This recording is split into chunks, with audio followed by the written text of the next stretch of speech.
Bonjour à tous, bienvenue dans ce webinaire réalisé en collaboration avec notre partenaire SAP Concur sur le thème du voyage d'affaires, les tendances et les prérequis pour pouvoir organiser vos déplacements en toute sécurité.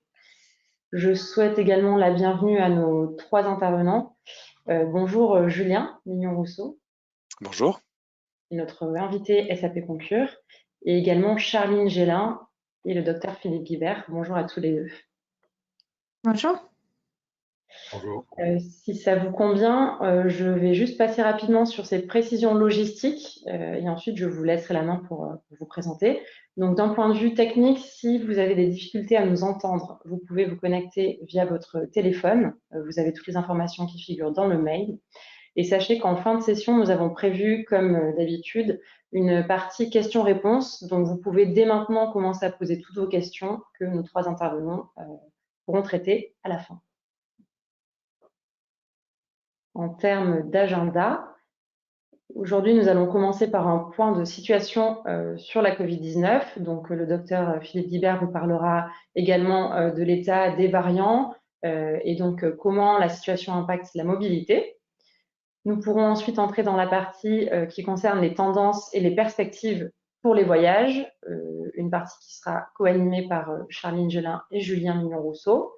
Et ensuite, nous rentrerons sur les conseils et les recommandations pour que vous puissiez organiser vos voyages en toute sécurité.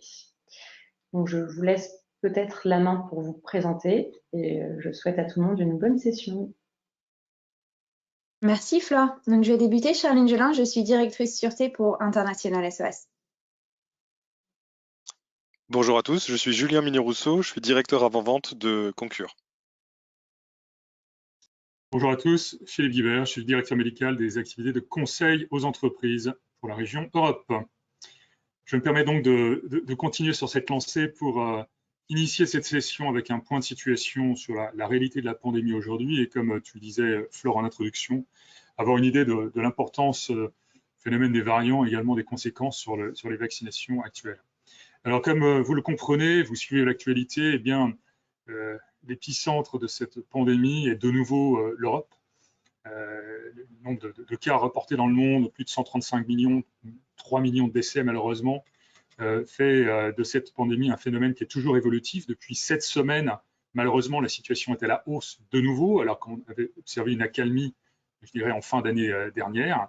Eh bien, le nombre de cas et le nombre de décès est de nouveau en augmentation, tiré malheureusement par des pays comme l'Inde, mais également le Brésil ou les Philippines à moindre degré. Mais également l'Europe, comme vous le voyez, qui encore est au cours de cette troisième phase ou troisième vague, avec des pays comme l'Estonie, la Pologne ou la Hongrie, dans lequel le nombre de cas est très important, mais également l'Amérique latine, qui entre dans son hiver, qui peut être un peu plus propice à la transmission, avec des pays extrêmement affectés comme le Chili, l'Uruguay, le plateau des Guyanes que nous connaissons bien, mais également le Brésil, où en effet, à ce jour, plus de 50% des personnes qui sont hospitalisées en réanimation ont moins de 40 ans, donc qui témoigne de l'importance, de la virulence du phénomène sur ce continent. À ce jour, donc, plus de, je dirais, l'ensemble des cas sont tirés par 5 pays. Nous en faisons partie avec l'Inde, le Brésil, les États-Unis, également la Turquie. Donc une situation éminemment volatile qui est liée partiellement probablement à l'irruption, à l'émergence de ces variants, de ces virus variants, qui ont des propriétés à la fois de transmission et de contagiosité supérieures à celles des premiers variants, premières souches virales qui avaient circulé depuis le début de cette pandémie. On le voit sur cette frise chronologique en bas de cette carte. Eh bien, je dirais, les souches historiques sont supplantées maintenant à plus de 50% par ces variants dits britanniques, brésiliens ou sud-africains, qui ont des capacités à se transmettre en termes de performance virale supérieure à ces souches initiales. Et donc ça fait partie vraiment de l'histoire naturelle de l'évolution des virus. Ça s'observe avec toutes les épidémies. Et bien évidemment, message à comprendre, plus on laissera le virus circuler et plus ces variants circuleront, plus la probabilité que d'autres souches variantes apparaissent et avec des propriétés peut-être encore plus délétères que celles de ces souches actuelles.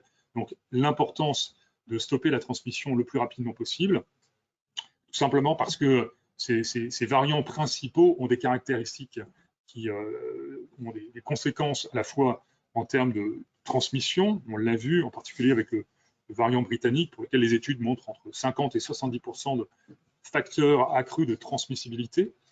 Donc, ce n'est pas le virus qui circule plus facilement d'une personne à une autre, c'est sa probabilité, sa propension à adhérer plus fortement aux cellules humaines qui fait qu'une personne contaminée en transmet plus de virus autour d'elle en tant que personne contaminée.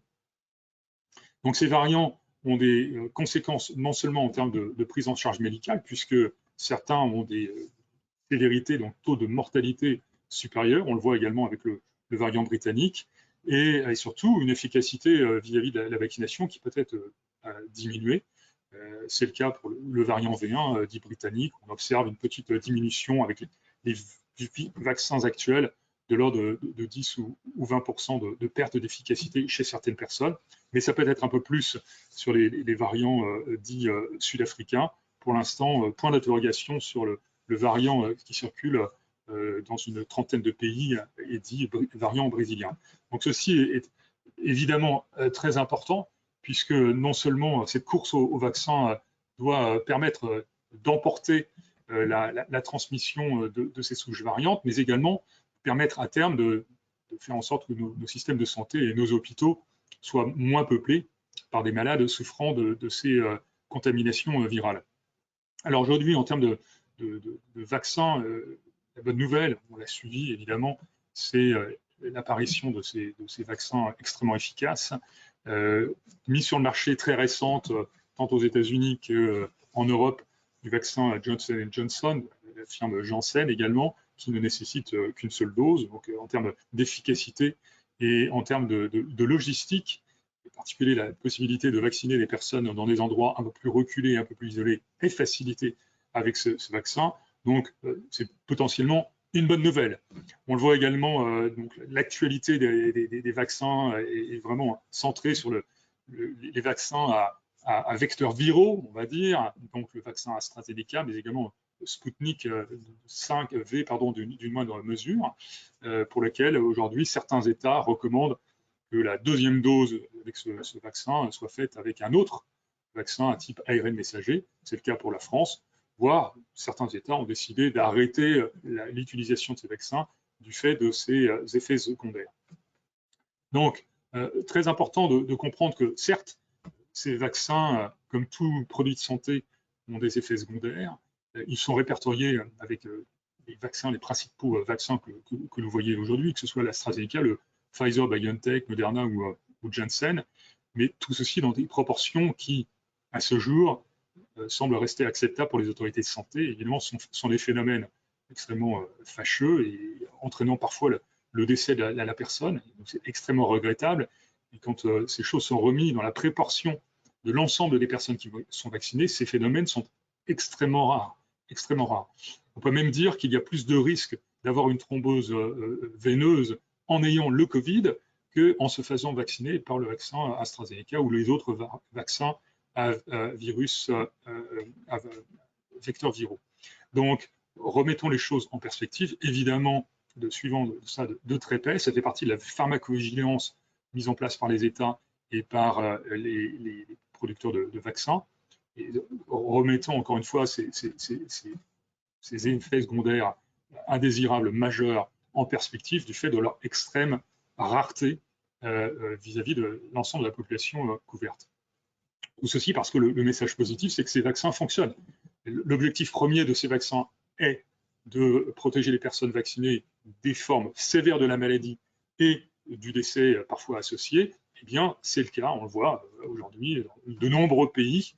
Non seulement on observe une diminution drastique des cas, mais également une diminution des hospitalisations, transferts en soins intensifs et décès chez les personnes qui ont été vaccinées au bout des deuxièmes doses, parfois au bout de la première dose après 14 ou 21 jours. Donc, l'objectif de ces vaccins est atteint, de protéger les personnes vaccinées des formes sévères et graves et des décès.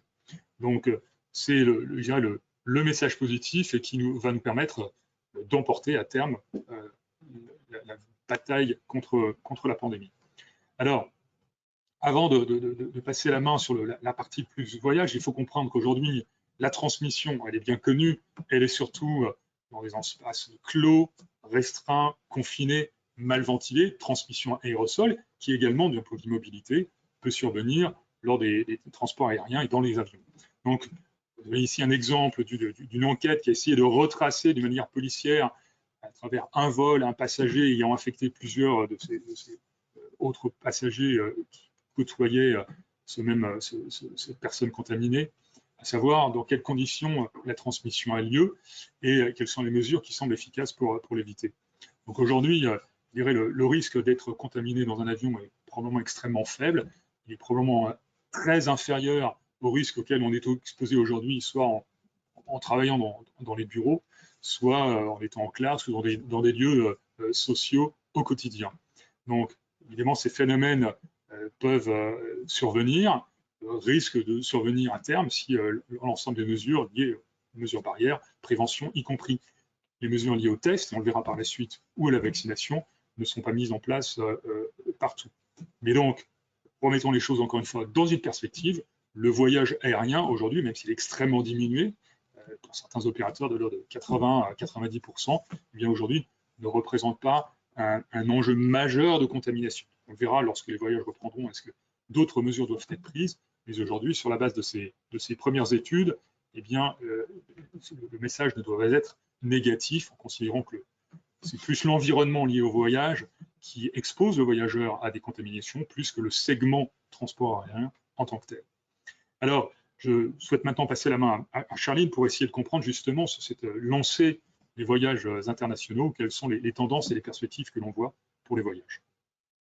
Merci beaucoup Philippe pour ce point sur la situation actuelle en Europe et sur les vaccins. Je sais que c'est un vrai sujet qui aujourd'hui va évidemment impacter la façon dont les organisations vont gérer les déplacements.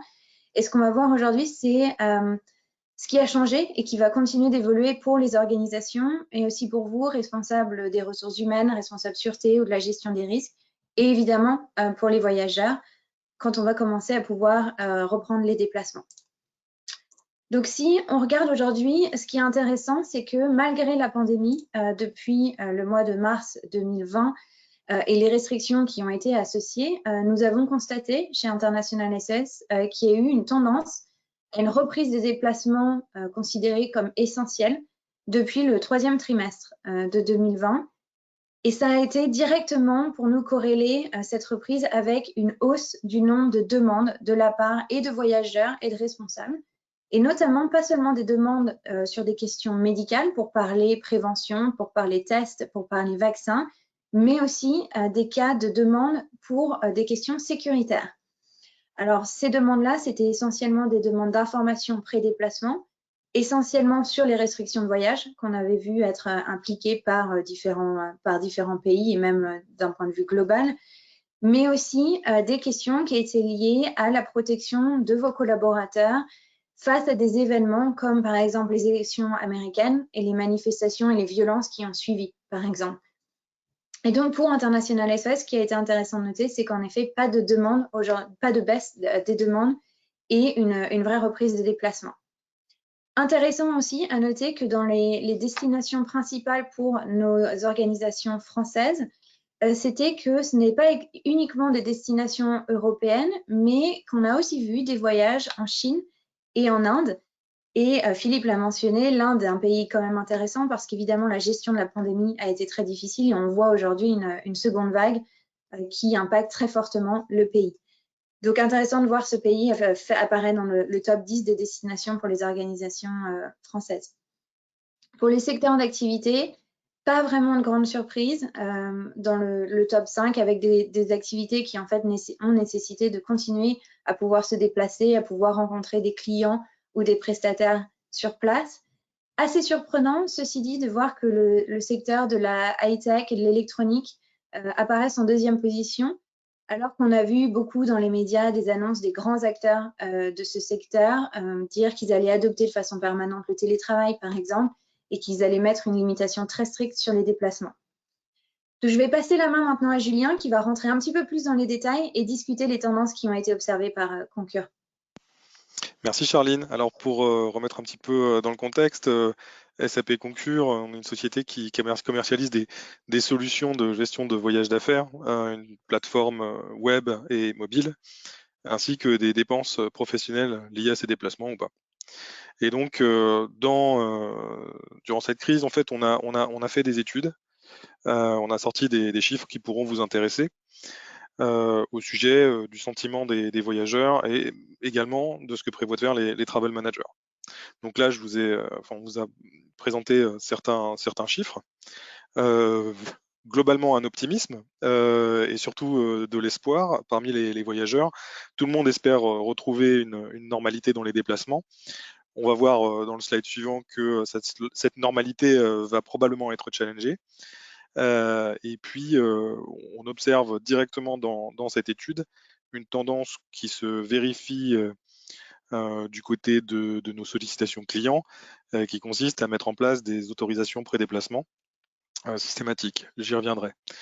Au niveau des comportements des voyageurs, on bascule de voyages internationaux sur des vols plus directs quand il s'agit de l'aérien ou vers des voyages nationaux quand l'entreprise peut se le permettre. On verra que ça a des impacts aussi sur les dépenses professionnelles. Et puis, on observe aussi que la santé et la sécurité, c'est un des enjeux majeurs qui est lié aux préoccupations des voyageurs et des travel managers. On doit prendre en compte ces intérêts. Voilà, je pense qu'on peut passer au slide suivant. Au niveau des tendances et perspectives, donc déjà ce qu'on peut noter, c'est que à peu près tout le monde était mal préparé à la gestion des déplacements pendant cette pandémie. Voilà, c'est du déclaratif, donc en réalité c'est probablement pire, c'est 100%.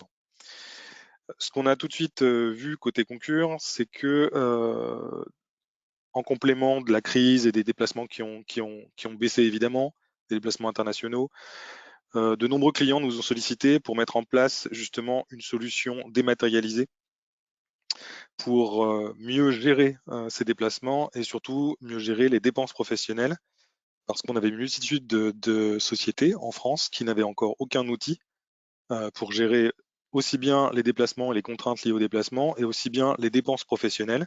Donc on était sur le collaborateur récupère son justificatif, l'envoie à son manager avec une note de frais qu'il aurait imprimée, qu'il envoie à une comptabilité qui de toute façon n'est plus au bureau, donc personne pour traiter tout ça. Donc le besoin d'une solution dématérialisée s'est fait sentir et on a dû gérer des implémentations en urgence. Ensuite, je l'abordais précédemment, la pré-approbation des déplacements. Ça a été une des grosses tendances majeures de cette crise Covid. Depuis un an, effectivement, on a de nombreuses sollicitations de clients et prospects qui nous demandent à mettre en place ces mécanismes de workflow d'approbation avant les déplacements, liés à des règles, certes financières, qui étaient plutôt historiques, mais maintenant beaucoup plus liées à la sécurité et la sûreté des déplacements. On a vu aussi des budgets augmenter. Alors ça peut paraître un peu paradoxal, mais effectivement, quand des budgets de dépenses aériennes diminuent, vous avez d'autres budgets qui augmentent et des budgets qui n'étaient pas forcément surveillés. Les budgets de déplacement avec véhicules personnels, par exemple, et d'indemnités kilométriques ont fortement augmenté. Et c'est des solutions qui n'étaient pas toujours sous contrôle, on va dire, puisque les budgets étaient bas. On se disait c'est pas très important de contrôler ça, alors qu'aujourd'hui on se dit plus du tout la même chose. Il y a des nouvelles dépenses qui sont apparues et que les sociétés n'avaient pas forcément anticipé. Les équipements de bureau, les équipements téléphoniques, tout ça, ça fait partie des nouveaux types de dépenses. En complément de ça, et pour élargir un peu le sujet, on voit aussi des modifications fortes au niveau des taux de TVA. Alors là, c'est plus tellement le déplacement, mais ça le touche quand même, parce que quand on va se déplacer en Suède ou dans d'autres pays, les taux de TVA ont été modifiés durant cette crise et les outils doivent en tenir compte. Ils doivent être à la page. Il me semble que depuis le début de la crise, on a vu à peu près 25 modifications de TVA dans le monde. Et donc, si votre outil ou vos systèmes comptables ne sont pas clairement adaptés à ces modifications très rapides, vous risquez de vous faire rattraper par la cavalerie quand vous cesserez de réclamer la TVA. Ce qu'on observe, et pour aller un peu plus dans les perspectives, oui, il y a une légère reprise du transport international, mais il y a des études qui montrent que on s'oriente vers une baisse durable de ces déplacements, parce qu'en fait, on est confronté à des solutions qu'on utilise aujourd'hui, de visioconférence, de présentation à distance, qui font qu'il y a toute une marge des déplacements professionnels qui va être examinée à la loupe par les organisations. Et c'est pas moi qui le dis, c'est Moody's qui estime que cette proportion de déplacements qui s'arrêtera dans les prochaines années représente environ 10 à 30% des déplacements qu'on connaissait précédemment. Alors la fourchette est large, il ne se mouille pas trop, mais quand même c'est assez intéressant de le préciser. Et les deux grosses tendances qu'on voit se profiler sur les années à venir, c'est effectivement la gestion de la sécurité du déplacement, que ce soit à cause de contraintes sanitaires, réglementaires, politiques, on le voit, et également la sustainability. Ça, c'est vraiment quelque chose qui existait avant cette crise. Le calcul des consommations CO2, etc. Ça existait déjà avant, mais par contre, ça s'est très nettement accéléré depuis 1 an, et c'est des réponses qu'on doit fournir à nos clients. Merci, Julien. Merci. Merci, Julien. Beaucoup de choses à considérer, en effet, dans les déplacements, et on viendra un petit peu plus tard sur les solutions potentiellement à mettre en place pour faciliter cette reprise des déplacements considérés comme essentiels. Et en effet, je pense que ce à quoi Julien faisait allusion, c'est qu'aujourd'hui, beaucoup de choses ont changé pour les organisations en tant que telles, et les politiques et les plans qu'elles ont en place pour gérer les déplacements, mais aussi pour les managers et pour les voyageurs. Et ce qui est important à garder en tête, c'est qu'évidemment, chaque acteur aujourd'hui a un rôle à jouer pour assurer qu'un retour à la mobilité, même s'il peut être parfois lent et ne sera pas un retour à la normale, soit fait en toute sécurité. Et évidemment, les challenges à considérer pour vous aujourd'hui, c'est la protection de vos collaborateurs. Julien l'a mentionné, la question de la sécurité est aujourd'hui une des principales préoccupations des organisations, mais aussi de considérer les besoins en termes de continuité d'activité. Il y a des déplacements qui sont essentiels pour maintenir des opérations, pour des opérations de maintenance par exemple, mais aussi pour le développement commercial. Et donc, il va falloir pouvoir, entre les devoirs de protection et le devoir en termes de continuité d'activité. Et bien sûr, un point important, c'est le respect des restrictions et des lois qui sont mises en place dans chaque pays pour limiter potentiellement les déplacements. Donc aujourd'hui, un point qui est essentiel, c'est d'avoir accès à de l'information qui soit mise à jour, tant sur les restrictions à l'entrée et au départ, et Philippe nous en parlera un petit peu plus en prenant des études de cas sur certains pays et de voir à quel point cela facilite ou complique la mobilité, mais aussi évidemment des informations fiables sur l'évolution de la pandémie, l'impact sur l'environnement sécuritaire, mais aussi sur les infrastructures de santé, sur les services d'urgence par exemple. Donc aujourd'hui, si on regarde plus précisément la question des restrictions au déplacement, c'est évidemment une des principales difficultés aujourd'hui pour le retour à la mobilité, c'est de voir toutes ces restrictions, que ce soit à l'entrée comme au départ, et pour les responsables voyage ou les responsables sûreté, comme pour les voyageurs, il est très compliqué d'obtenir des informations qui soient à jour et de pouvoir évaluer l'impact pour les organisations qui doivent en effet continuer à voyager. En particulier, comme on a vu ces dernières semaines, des pays revenir à un confinement total ou partiel, comme en Italie, en France ou en Allemagne, et d'autres pays qui, comme le Royaume-Uni, vont décider d'imposer des amendes à des personnes qui voyageraient sans raison valable et qui devront montrer des justificatifs pour expliquer leur déplacement. Donc, pour accompagner les différentes organisations que nous supportons, nous avons développé une page dédiée aux restrictions des déplacements et une échelle qui vous permette de comprendre quelle est la sévérité de ces restrictions. Donc, nous avons une équipe maintenant sûreté qui monitore toutes les restrictions et les initiatives qui sont mises en place, comme par exemple les accords bilatéraux. Et Philippe nous donnera des détails sur ces différents accords, mais aussi les potentiels passeports qui nous permettent d'informer notre évaluation et de donner un conseil à nos clients. Aujourd'hui, c'est un vrai challenge de garder ces informations à jour, car on voit que des changements sont fréquents, sont immédiats, soudains et parfois assez peu clairs. Donc Philippe, je te passe la main pour nous donner plus de détails sur ce sujet.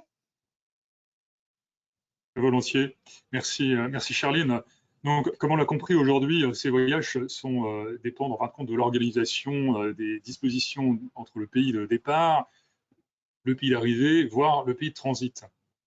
Et donc, si l'on prend l'exemple de l'Union européenne aujourd'hui, sur la base de critères épidémiologiques définis de manière, je dirais, sans équivoque par le European CDC, eh bien, chaque pays a une échelle de graduation de niveau de risque lié au coronavirus, à la base de nombre de nouveaux cas et le nombre de positivités des personnes, donc qui permet d'avoir une uniformité sur le risque de transmission au sein d'un pays, voire au sein d'un territoire, au sein d'un même pays. Et donc, sur la base de ces indicateurs, il est possible de définir, s'il existe des accords entre les pays, eh bien, quelles sont les mesures à prendre pour les voyageurs, que ce soit au départ, ou quelles sont les mesures auxquelles le voyageur peut s'attendre à l'arrivée, voire en transit. Donc évidemment, lorsqu'il existe des accords entre des pays, et au-delà de l'Union européenne, ça peut être le cas, et ça risque d'être le cas dans d'autres territoires, on l'a vu en Asie avec le principe des travel bubbles qui sont considérés entre l'Australie et la Nouvelle-Zélande, entre Singapour ou Hong Kong en particulier, eh bien, l'existence d'accords permet de définir de manière très claire les conditions de voyage en termes de tests, en termes de vaccins, en termes également de preuves de vaccination. On le verra par la suite sur le sujet des passeports de compliance.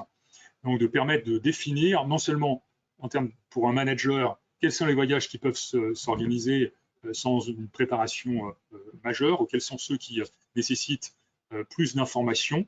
En particulier, on le voit quand nous assistons des organisations à organiser des voyages sur plusieurs pays avec des stopovers qui engendrent un peu plus de complexité sur les requêtes en termes d'isolation, de quarantaine ou de validité des tests qui sont reconnus. Donc tout ceci doit être bien identifié. On peut se servir de ressources telles que celles publiées par l'Union européenne pour les voyages intra-européens.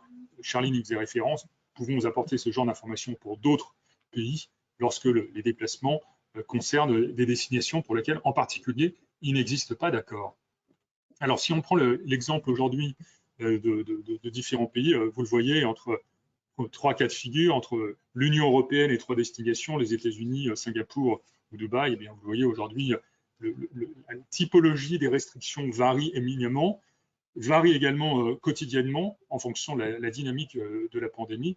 Donc, ce sont des informations qui sont disponibles, encore une fois, sur nos sites Internet, mais pour lesquelles, je dirais en particulier, l'intérêt est de comprendre quelles sont les exceptions qui sont données à certains voyageurs pour permettre non seulement de se déplacer ou pour permettre d'avoir leur niveau de vaccination ou de test reconnu dans le pays d'accueil. Et donc, dans ce sens, éviter les mesures d'isolation et de quarantaine qui sont en vigueur dans quasiment tous ces pays. Donc, avoir accès à ces informations est absolument critique, puisque cela permet d'optimiser, déjà de planifier et d'optimiser ces voyages.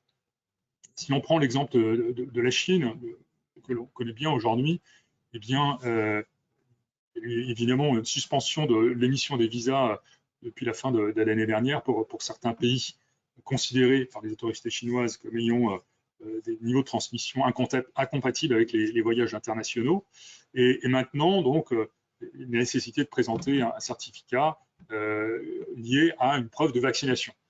Alors, preuve de vaccination avec des vaccins chinois. Donc aujourd'hui, c'est très difficile de rentrer sur le territoire chinois sans avoir été vacciné avec des vaccins chinois, ou en tout cas le processus est éminemment plus long si tel n'est pas le cas. Alors, on a émis beaucoup de questions et j'imagine que ça fera peut-être partie de la discussion que l'on aura à la suite, de savoir dans ce cas-là, serait-ce nécessaire que des personnes aient double vaccination pour voyager, circuler ou habiter en Chine avec des vaccins chinois et des vaccins occidentaux. Pour l'instant, la question est ouverte. Espérons que ce ne soit pas le cas, parce que ce serait uniquement pour des considérations politiques et pas médicales ou de vaccinologie. Donc aujourd'hui, une véritable complexité pour l'approbation des visas, les tests PCR, le routing également des voyages. On sait que dans la majorité des cas, on ne peut pas atteindre Pékin directement, mais via des villes adjacentes, et à condition d'utiliser les bons circuits de validation d'informations.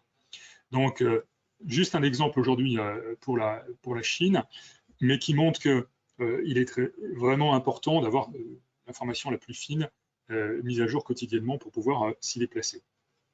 Ce qui me fait référer, je dirais, au sujet corollaire de la préparation à l'information médicale, puisque aujourd'hui, voyager dans les pays ne peut plus se faire exactement de la même manière qu'on en avait l'habitude. Évidemment, identifier les risques Covid propres ou à l'impact que le Covid a dans le pays de destination. Je me réfère à ce que Charline présentait auparavant sur l'importance de l'impact que le Covid a sur le pays, mais également d'un point de vue sanitaire. Voyager dans certains pays aujourd'hui expose le voyageur à une non prise en charge ou une moindre prise en charge par les services de santé qui sont accaparés, occupés ou complètement saturés par une activité Covid, et dans ce cas-là, qui ne sont pas à même et capables de prendre en charge une personne pour une pathologie non Covid. Donc ça, c'est un élément d'information important à prendre en charge. Je pourrais citer l'exemple du Brésil aujourd'hui, mais il y en a d'autres également pour lesquels l'accès aux soins peut être extrêmement limité du fait de la saturation des services hospitaliers en cas de problème non lié au Covid. Donc tout ceci, comprendre ces prérequis, comprendre également en particulier pour les personnes qui ont des pathologies chroniques ou des états de santé qui peuvent être incompatibles avec ces destinations, eh bien, avoir une véritable consultation médicale avec le médecin du travail ou un médecin spécialisé avant de pouvoir prendre la décision de se rendre dans son pays. Donc plus que jamais, le briefing médical est important puisqu'il permet de s'assurer que le voyageur, ou en tout cas le voyage et le voyageur ne sont pas incompatibles dans le contexte du Covid. Et tout ceci pour terminer, évidemment, comprendre que ces vaccins vont fondamentalement changer la donne en termes de mobilité à l'international. Pourquoi? Puisque certains pays, certains États, y compris l'Union européenne, sont en train de considérer la mise en place de passeports, de preuves de vaccination. Alors on peut les appeler des attestations de conformité ou des passeports vaccinaux plus que des passeports de santé qui sont un peu trop larges en termes de définition, mais donc tout simplement qui permettent à une personne de témoigner de sa conformité vis-à-vis des exigences ou des critères d'accès sur le territoire. Aujourd'hui, l'Europe considère qu'il y aurait a priori trois critères pour permettre la reprise du voyage au sein de l'Union, et bien sur la base soit de tests négatifs, c'est le cas aujourd'hui à travers la preuve de certificat de négativité PCR, soit une preuve de vaccination, donc reconnaître le fait d'avoir reçu 2 doses de vaccin ou la dose du vaccin Johnson est un critère d'éligibilité à l'entrée sur un territoire, soit reconnaître le fait que ayant eu la Covid, on est immunisé, et donc à ce titre, on peut circuler sans mettre en danger les personnes du pays de destination. Donc c'est sur la base de ces 3 hypothèses que l'Union européenne travaille sur l'établissement d'un passeport, soit en version papier, soit en version électronique, qui ne serait pas évidemment obligatoire pour toutes les personnes, qu'elles soient vaccinées ou non, pour évidemment ne pas poser de problème non seulement d'équité ou de confidentialité de l'information. Donc, ces passeports, on pourra en discuter par la suite. Il y a énormément d'essais dans le monde. Nous en faisons partie avec un de ceux que vous voyez mentionnés ici, AEOKPass, avec des tests qui sont en cours, des pilotes qui sont en cours avec plusieurs compagnies aériennes dans le monde, et qui démontrent qu'on peut tout à fait, sans partager la moindre information médicale, qui reste confidentielle, permettre à des autorités aéroportuaires ou des autorités de contrôle d'accès à des territoires de permettre à des personnes qui ont des tests négatifs de rentrer en toute sécurité sur leur territoire. Et demain, ce sera le cas avec la vaccination. Alors, Charline, nous avons vu ces enjeux santé. Qu'en est-il des enjeux de sécurité? Merci Philippe. En effet, bien que les vaccins soient une très bonne nouvelle pour tout le monde et pour la gestion de la pandémie, évidemment, nous avons également constaté que la pandémie en tant que telle, mais aussi aujourd'hui la distribution des vaccins dans différents pays peut créer des tensions, aussi bien au niveau régional, et je pense qu'on l'a vu au sein de l'Union européenne ou entre le Royaume-Uni et l'Union européenne par exemple, mais aussi au niveau national, et que ça aura potentiellement un impact plutôt indirect sur les voyageurs, mais quelque chose à monitorer pour les responsables voyage ou les responsables sûreté.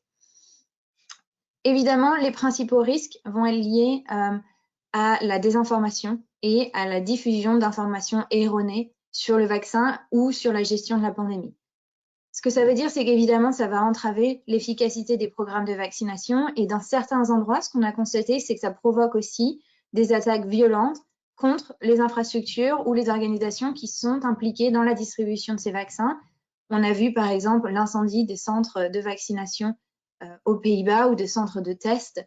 Et c'est quelque chose qui, évidemment, bien que ça ne pose pas un risque direct aux voyageurs qui ne sont pas visés, ça pourrait potentiellement les impacter de façon indirecte. De la même façon, quand on a vu qu'au début de la pandémie, il y avait des attaques qui étaient contre des personnes qui étaient vues comme amenant le virus dans le pays, aujourd'hui, c'est quelque chose qui potentiellement, dans certains pays, pourra impacter des voyageurs d'affaires qui sont venus comme apportant de l'insécurité et le virus dans certains pays. Donc, quelque chose à garder à l'esprit et probablement essentiel de l'inclure dans les programmes de formation aujourd'hui pour les voyageurs d'affaires. Évidemment, il va y avoir des mouvements qu'on a vu déjà émerger, qui sont des mouvements qui s'opposent potentiellement au vaccin, qui s'opposent aux mesures de confinement, mais aussi des mouvements qui critiquent plus globalement la gestion par les gouvernements des programmes de gestion de la pandémie et qui continuent à alimenter des mouvements sociaux qui voient des manifestations être organisées de façon régulière et parfois voire également des violences comme on a pu le voir dans différents pays européens ces derniers mois. Un autre sujet qu'on ne prend pas toujours en compte, mais qui sont tout ce qui est problème de cybersécurité et une augmentation des escroqueries en ligne qu'on voit continuer à augmenter avec évidemment des criminels qui prennent avantage de la forte demande de vaccins. Donc on a vu par exemple l'émergence de marchés noirs pour des vaccins, mais aussi pour de la documentation, comme Philippe le mentionnait. Aujourd'hui, des faux passeports qui sont disponibles en Israël, par exemple, mais aussi des vols de cargaison de vaccins ou tout ce qui pourrait être vu comme lié à la distribution de ces vaccins. Donc, une préoccupation importante à prendre en compte et probablement, là encore une fois, un programme de formation à probablement ajouter pour les voyageurs d'affaires qui vont voyager dans les mois à venir. En plus de ces risques qui sont liés directement à la pandémie et à la réponse gouvernementale, la Covid rend beaucoup plus difficile l'accompagnement de vos collaborateurs, de vos employés en cas de problème sécuritaire. Et on l'a vu par exemple au Myanmar, mais aussi en cas d'incident type catastrophe naturelle, comme on le voit aujourd'hui sur l'île de Saint-Vincent et l'éruption du volcan Soufrière, où évidemment nous venons de déployer une équipe opérationnelle pour assister nos clients présents sur la zone, parce qu'il y a des complications logistiques et opérationnelles additionnelles liées évidemment à la pandémie et aux restrictions d'entrée dans certains pays dans lesquels on voudrait potentiellement évacuer des collaborateurs. Sur Myanmar, on a récemment relevé notre niveau de conseil et notre niveau d'évacuation. Nous recommandons aujourd'hui, par exemple, d'évacuer tous les personnels non essentiels du pays. Or, le Myanmar était et est toujours pour un risque sécuritaire faible, mais on a vu évidemment, comme vous l'avez pu le voir aux informations, une dégradation assez forte aujourd'hui du climat sécuritaire avec un changement notable dans la nature des manifestations et évidemment avec les tactiques utilisées par les forces de sécurité. Les affrontements entre les manifestants et les militaires et les forces de sécurité ont évidemment augmenté un risque indirect pour les expatriés, que ce soit ou pour les voyageurs d'affaires et évidemment pour les ressortissants locaux. Et ça a également exacerbé les problèmes de mobilité et les problèmes opérationnels. Donc, par exemple, une baisse des options de voyage aérien, par exemple, et de vols commerciaux. Ce qui veut dire que potentiellement, on force des expatriés et des voyageurs à rester dans le pays pour une période prolongée. Donc, quelque chose évidemment à prendre en compte, c'est qu'avant chaque déplacement, avant chaque retour à l'expatriation, il y a une revue des risques, et y compris des risques sécuritaires à faire, y compris pour des destinations qui étaient auparavant considérées comme un risque faible ou un risque moyen, et pour des destinations sur lesquelles vous aviez des déplacements réguliers. Alors, ce que ça veut dire pour le nouvel environnement sécuritaire, si on passe sur la slide suivante, c'est évidemment qu'il y a beaucoup de préparation supplémentaire. Et Julien, je vous passe la main peut-être pour ce qu'il faut préparer avant le voyage. Oui, voilà, et les habitudes vont changer. Les habitudes vont changer, c'est ce qu'il faut se dire. Bon, il y a quelques principes de base à avoir en tête. Déjà, il faut s'informer quotidiennement autant qu'on puisse le faire sur les restrictions en place. Vous avez parlé, Charline et Philippe, des informations qui sont disponibles sur le site web de ISOS. C'est vraiment ce qu'il faut faire. Il faut s'informer le maximum au max. Et puis, il y a également la faculté de s'informer via les outils mis à disposition par les agences de voyage, par notamment Concur. Hein. On a une plateforme web utilisée par les collaborateurs pour gérer leurs déplacements, autant qu'ils l'utilisent afin de s'informer. Il est possible de mettre des messages sur la page d'accueil, etc. Échanger avec les RH sur les contraintes internes à l'organisation, parce qu'elles sont, elles sont forcément ou pas, mais enfin, elles peuvent être complémentaires ou plus coercitives que les contraintes réglementaires. Mettre à jour son profil de voyage, ça on le dit pas assez, mais votre agence a connaissance de certaines caractéristiques vous concernant, les informations, les numéros de téléphone, de contact en cas d'urgence, il faut absolument bien veiller à avoir ça à jour. Les emails de contact, votre numéro de téléphone pro, voire perso si vous le souhaitez, auprès de l'agence de voyage comme des outils de réservation en ligne, respecter les procédures d'approbation, ça c'est très important. Et puis, essayer de réserver via les canaux corporate. Alors, ce qu'on entend par canaux corporate, c'est soit les applis que votre société utilise, soit l'agence de voyage. Dans certains cas, on peut gérer des réservations qui sont faites directement sur le site web de la compagnie aérienne ou de l'hôtel. On a des outils pour permettre la gestion de ça et réintégrer ces réservations de telle manière à ce que l'agence de voyage puisse les voir. Mais c'est des solutions qui sont pas généralement déployées sur le marché. Donc à ce moment-là, il faut nous contacter si vous voulez faire ça. Et puis tout ce qui concerne la santé, par le biais des passeports et des tests PCR demandés. Voilà. Charline, sur la suite. Et je suite. pense que pour ajouter à ça, je pense que ce qui est important, c'est de voir que toutes ces bonnes pratiques, elles doivent être appliquées tout au long du déplacement et qu'il y a notamment une responsabilité de la part de l'organisation de s'assurer que les collaborateurs qui vont se déplacer auront accès à du conseil et potentiellement de l'assistance tout au long de ce process qui, en effet, est beaucoup plus compliqué et nécessite d'avoir accès à de l'information et potentiellement à des services sur place. Un point important, je sais qu'on a potentiellement discuté dans d'autres webinaires, c'est la question de la santé mentale qui est due au stress potentiellement lié à ce déplacement, à la complexité accrue, évidemment, mais aussi potentiellement à des contraintes, à de l'isolement. Et il faudra évidemment que l'organisation prenne ça en compte. Alors, Julien, je pense que je vous passe la main sur la partie devoir de protection. Oui, effectivement, je suis pas là par hasard. J'ai été invité gentiment par ISOS sur ce webinaire. ISOS et Concur, on est partenaires. Partenaires dans le cadre de la gestion des déplacements professionnels, mais également partenaires techniques, c'est-à-dire que nos deux plateformes sont connectées.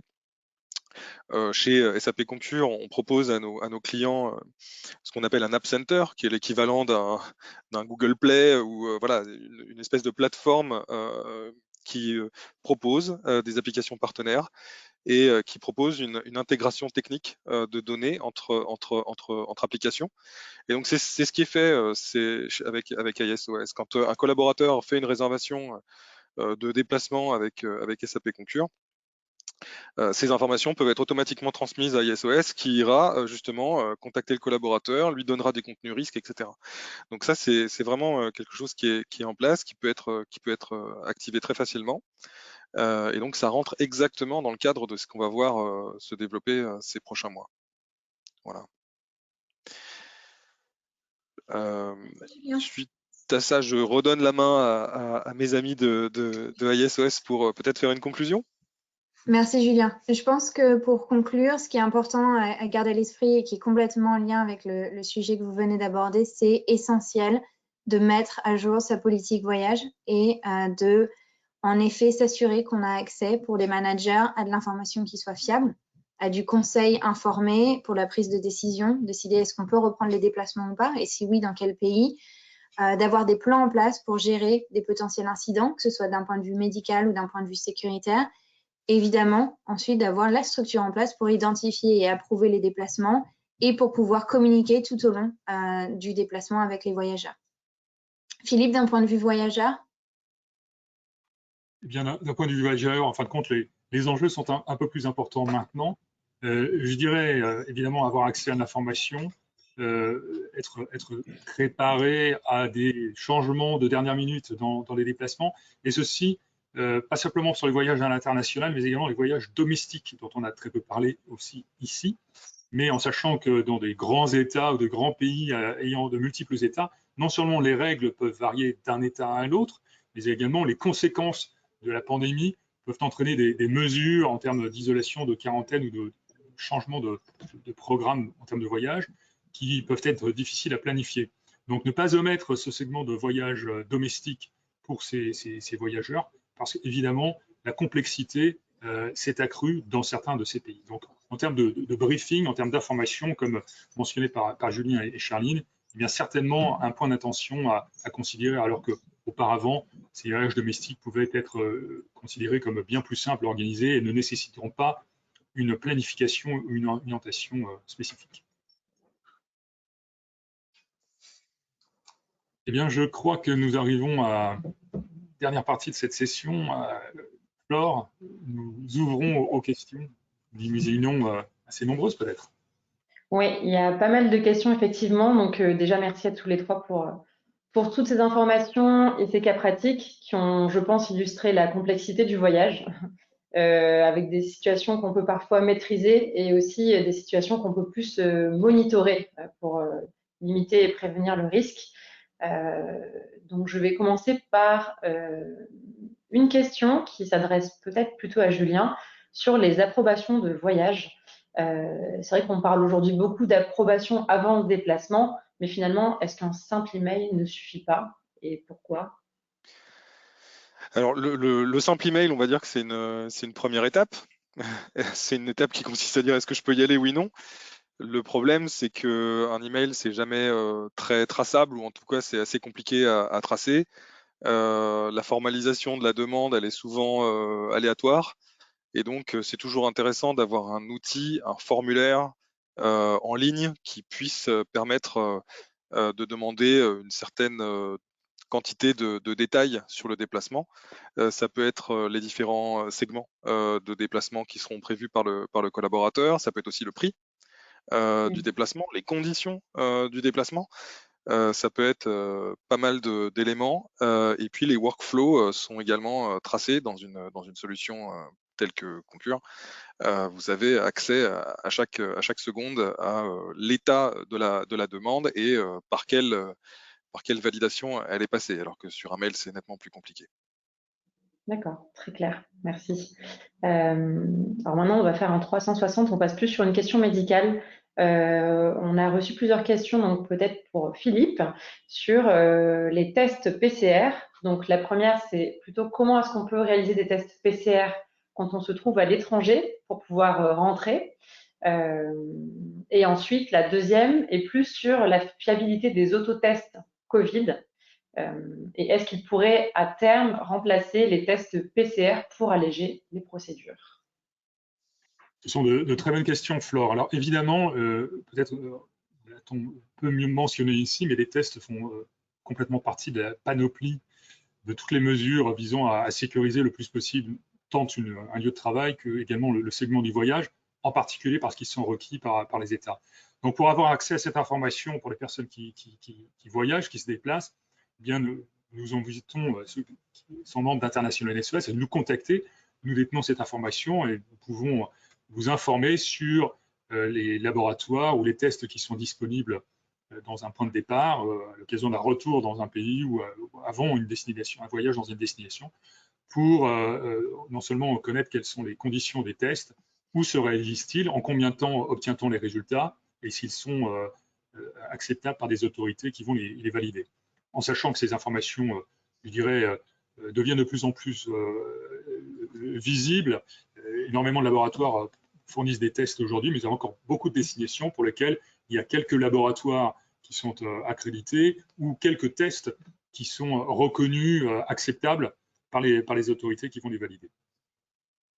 Alors ensuite, les autotests, eh bien oui, ils font définitivement partie de cette panoplie des tests. Ils ne supplanteront pas les tests PCR, qui restent l'examen de référence aujourd'hui pour un diagnostic précis d'une maladie Covid, mais en appelant ça des tests d'orientation diagnostique, ils participent à diminuer la probabilité que lorsqu'une personne est négative, elle n'ait pas la maladie. Donc le risque de faux négatif est quand même drastiquement diminué, d'autant plus que ces tests ont gagné en sensibilité et en spécificité au fur et à mesure des mois derniers.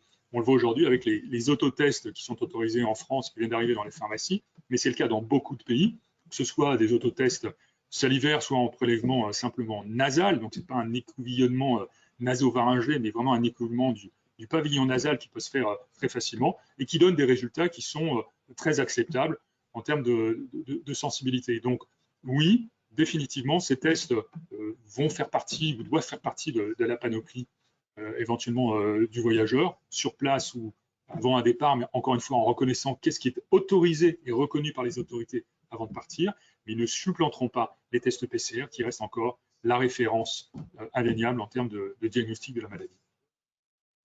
D'accord, très clair, merci. Si l'on poursuit, on a aussi beaucoup de questions sur les procédures pour permettre le voyage. Donc là, je vais peut-être m'adresser à Charline. On a des questions notamment sur la qualité. Donc, quelle est la qualité aujourd'hui du continuum du voyage, si l'on peut dire?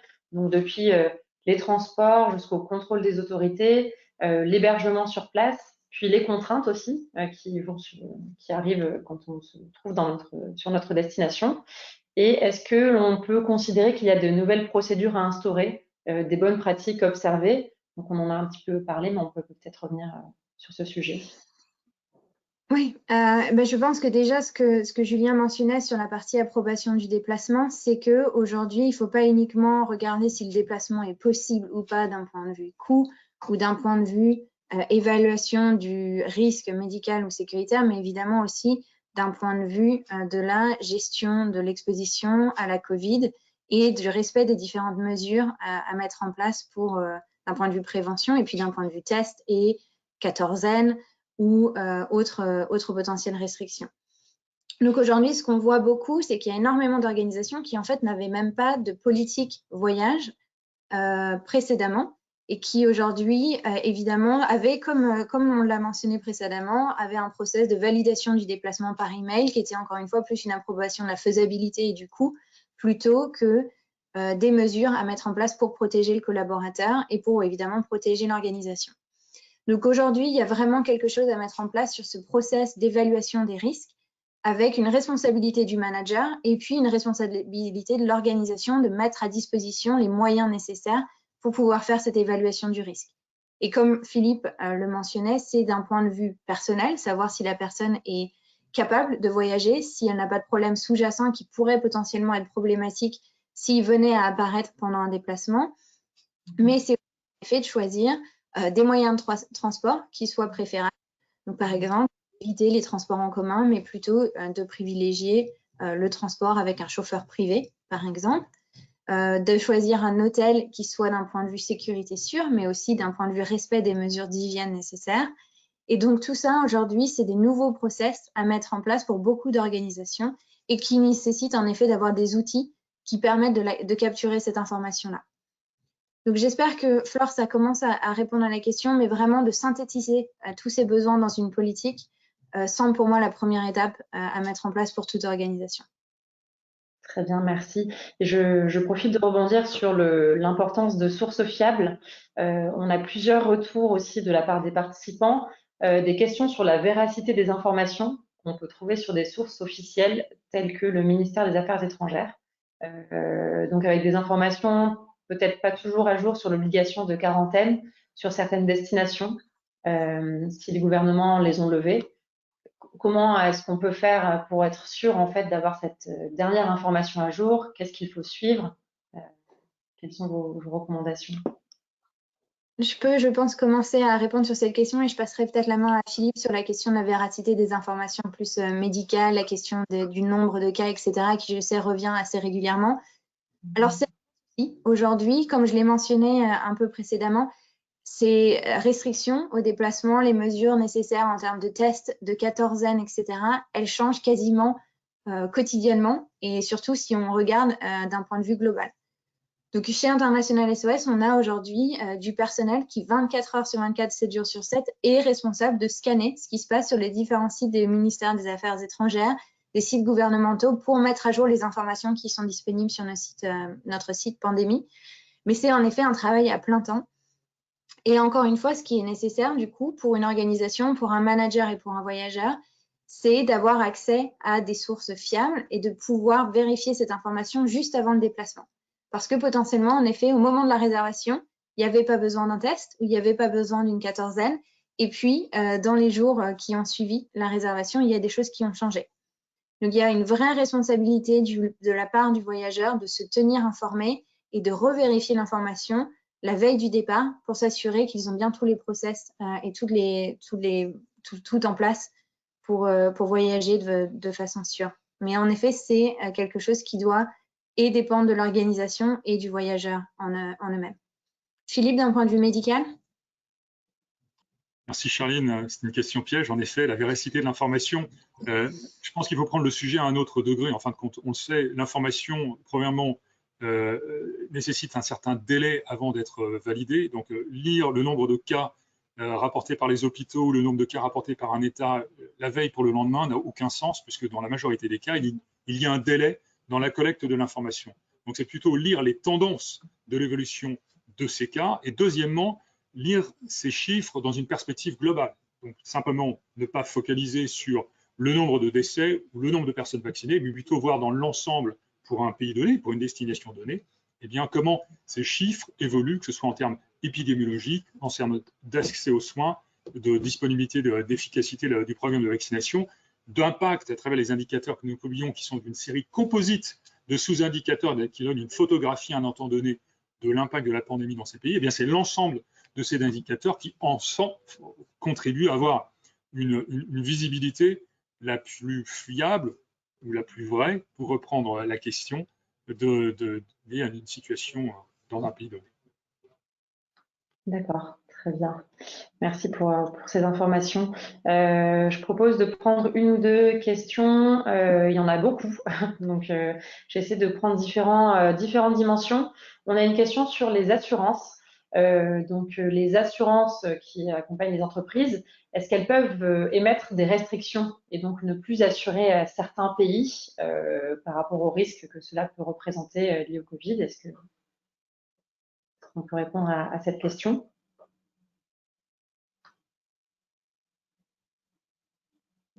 Je pense que c'est une question à leur poser. On n'a pas de c'est assez spécifique et propre effectivement à chaque assurance, mais on pourra revenir vers la personne qui posait cette question en parallèle. Donc, si je continue à regarder ce que nous avons. Il y a aussi des questions relatives au rapatriement. Quelles sont les modalités de rapatriement en cas d'infection grave au COVID? Également, combien est-ce qu'on a effectué de rapatriements? Là, c'est vrai que depuis le début de la crise, sur cette partie-là, pour répondre, il me semble qu'on a effectué plus de 750 mouvements d'air ambulance et également plus de 32 charters pour évacuer environ 2000 passagers, ce que j'ai en tête. Je vous laisse compléter et répondre. Non, je pense que ça donne un ordre de grandeur et je pense que ça va prêtre la dernière question, Flore, mais en effet, on a toujours la capacité de transférer, de transporter des personnes individuelles en groupe malades du Covid avec des considérations logistiques, médicales et administratives extrêmement complexes, mais qui sont toujours possibles. Donc aujourd'hui, on n'est pas dans l'incapacité de pouvoir le faire. Il y a toujours des solutions, certes peut-être plus complexes et qui prennent un peu plus de temps, mais c'est tout à fait possible d'organiser ces rapatriements. Très bien. Écoutez, on va peut-être arrêter là. Il y a encore plein de questions, mais on pourra revenir vers vous de façon individuelle. Merci en tout cas à tous les trois, Philippe, Charline, Julien, pour votre participation. On a de très bons retours déjà des participants. Et pour les participants, vous recevrez tous l'enregistrement suite au webinaire. Et nous vous invitons aussi à vous rendre sur le site internet et notamment le Pandémique pour avoir une information fiable et à jour. Merci à tous et très bonne journée. Merci pour l'invitation. Merci à tous. Au revoir. Merci, Au au revoir. revoir.